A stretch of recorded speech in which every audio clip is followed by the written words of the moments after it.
Okay, hi. I'm the social media manager for the F1 Games. My name's Jenny Marshall. I'm here with Lee Mather, game director on F1 2019. And today we're going to be talking about and showing off F2. Yeah, something new to the game this year. Pretty major addition to the series. Something we've wanted to do for a very long time. So I think people know that it's in the game now, but we wanted to give people a clearer picture of how it's been implemented and why we've done what we've done. Great stuff. So we kind of showed you the menus off last week. So if we just kind of scroll through the menus, just kind of show everything off for those people who missed last week. Yeah, we'll just have a little bit of a refresh to show people how the game looks this year when you go in through the front end. So you can see straight away it looks very different. And obviously their career is the main pain. So obviously the career has now got the F2 feeder series to lead you into your career in Formula One.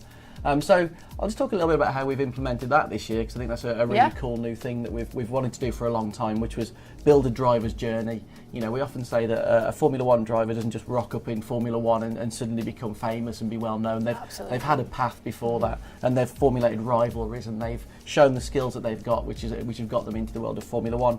So the way that we've implemented the Formula 2 into the game this year is that before you join Formula One, you'll do 3 events in the Formula 2 feeder series.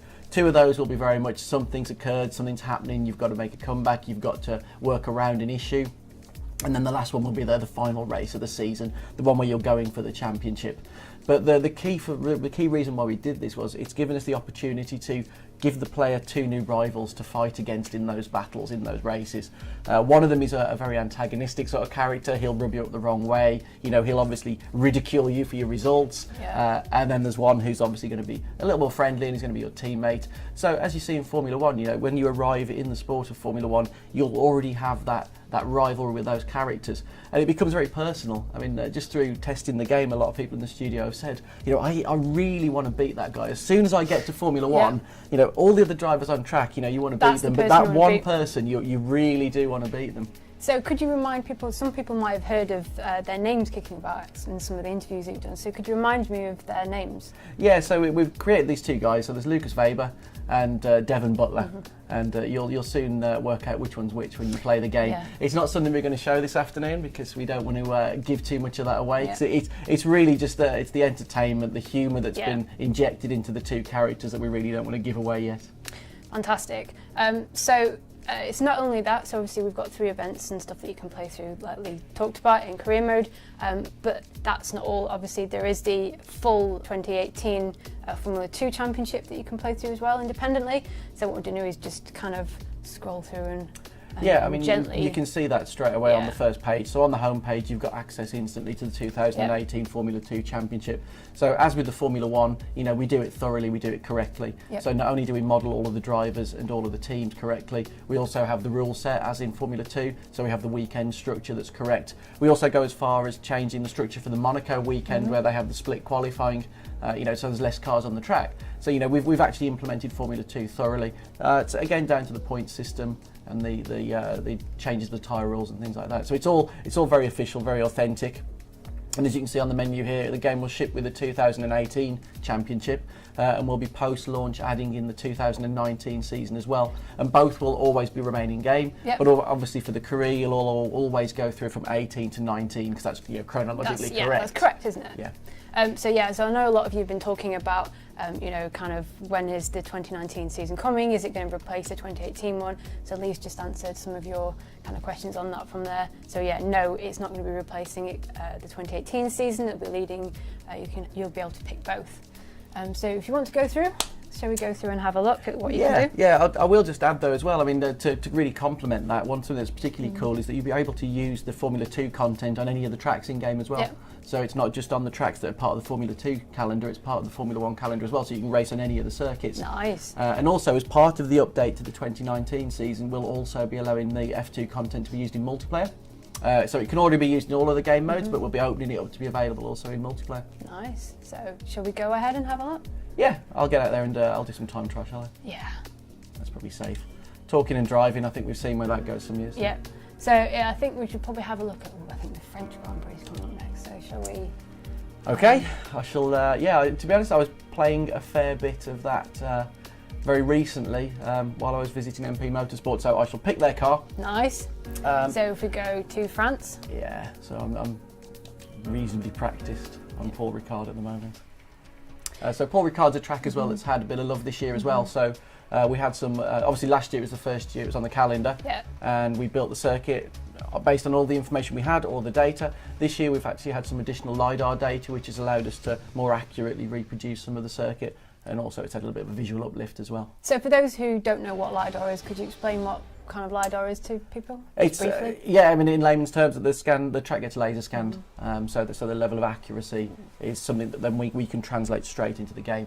So it actually helps us to accurately recreate the positional data of the circuit. Nice. So whilst we're here, it looks good. Could you just explain the differences kind of between F2 and F1, and instantly now we see a difference? Yeah, I think one of the most obvious things to know about Formula 2 is that unlike Formula 1, it's a spec formula, in which that means that all of the cars are actually the same chassis, same engine, and it's down to the teams and their drivers and their setups really that differentiates them throughout the performance of the season. So you can see here, let's get to this first corner, at the end of the lap, this last corner is always tricky. So you see straight away there I'm struggling under braking. Compared to a Formula 1 car, much less downforce, a lot less tyre grip. But one of the things you really do notice first up is that the braking distances are significantly longer. Also, considering the cars look smaller, they actually weigh a little bit more than a Formula 1 car. Really? So again, they're a little bit more cumbersome on the turn-in, so you kind of feel like you hustle a little bit more.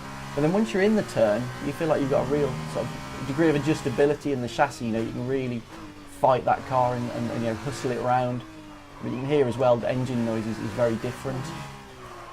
Oh, I'm terrible with the brakes. So it takes so much getting used to. I've been driving the Mercedes this morning, haven't I? So. Yeah, so obviously it takes a bit of, you're kind of having a bit of a struggle kind of getting things all together, and so what are we've talked about some of them, but what are the other key differences between kind of handling of an F1 car and handling of an F2 car? Yeah, so there's actually a little bit less to worry about as well when driving a Formula 2 car. So there's no ERS to concern yourself with, but you do have DRS. You don't have things like the adjustable differential while you're racing, so you can change those things in the setup, but you can't change them obviously while you're on track, which is something you can do in a Formula 1 car. Nice, so if we just kind of stay quiet and just let you listen to the sound of these F2 cars.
Sort of talking earlier on a little bit about how we obviously go to great lengths to make sure that everything's done accurately.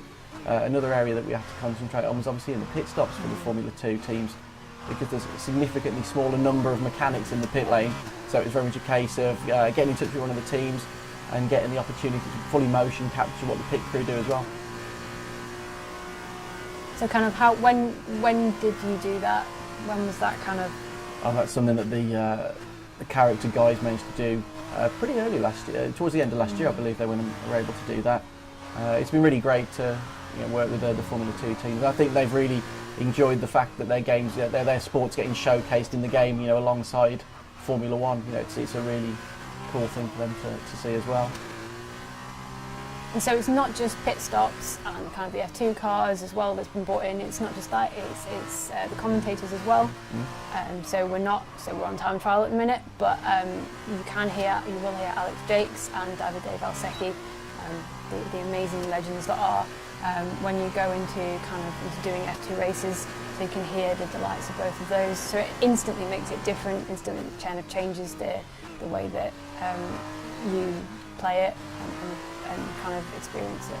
Yeah, I mean, instantly it's quite obvious when you're playing part of the F2 style in the game, because the sort of colour scheme changes from the red to the blue. The logos are all changed. You know, it's all very authentic. We've not just slapped an F2 badge on the game and put in a cheap car. You know, we've done it thoroughly. It's very much, as I've said to a few people, it's pretty much doubling the workload when it comes to creating the actual season, because you know we're essentially making 2 racing games by including the Formula 2 content, and then by actually doubling that up again by adding in the 2019 cars and drivers. You know, obviously we've got to take the time to capture the drivers, scan the faces, and do the animations as well. And who are you most looking forward to playing as in 2019, the 2019 season? So I'm struggling this year, to be honest. I always go Renault, don't I? I was talking about this with somebody yesterday, and I still love Renault. That's the one that's in my heart. Last year I went Toro Rosso, didn't I? Because I really loved the silver bull on the paintwork. I'm kind of drawn to Haas this year. Oh. I'm kind of drawn to Haas. I want Magnussen as my teammate. Interesting. So earlier we talked about the career rivals as well. So will they stay with you through the game, and how will that work? Yeah, so that's really cool. So when you move into Formula 1, obviously the 2 rivals that you've made in F2 will join you in Formula 1, along with all the drivers who naturally moved through from Formula 2 from 2018 into Formula 1. So that's really cool as well. So some of those guys get the added benefit of starring in both championships in the start of the game. Yeah. So you get sort of Lando's obviously going to be driving in the Formula 2 before moving into the Formula 1. And it's not just that, George Russell and Alexander. Yeah. So they'll all be moving through with you.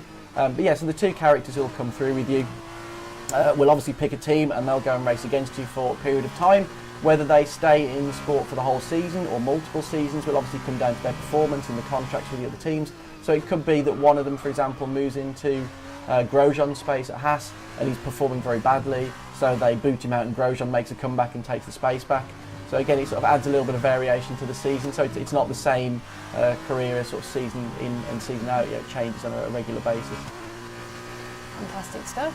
So we are just watching the drive around in Canfao in France. Obviously the French Grand Prix is coming up, so it kind of ties in very nicely. Whilst we're here, is there anything else that you would like to talk about in regards to F2? I think we're really pleased that we've been able to do it, because we've wanted to include the cars for a long time. So they're great fun to drive. They're obviously very different to a Formula 1 car, but it gave us that opportunity to build that, that almost a prologue to the driver's career into Formula 1. I think it's always been key to us to build out more than just the on-track experience. Every year we always strive to do a little bit extra. We always add things like last year we added the press interviews, for example, which again are back in the game this year, but now they'll have more to talk about as well. So the questions won't just relate to how you're doing in Formula 1, it'll be how you did in F2 and the 2 drivers that came through with you. So again, we'll focus on those elements as well. So again, it's building a story, it's building a narrative around the player and what they've done and their career, as opposed to just, oh, you've had a race, you've done quite well, but it's actually a full career that you've actually taken part in. All right, thank you very much. We will leave you to finish this up.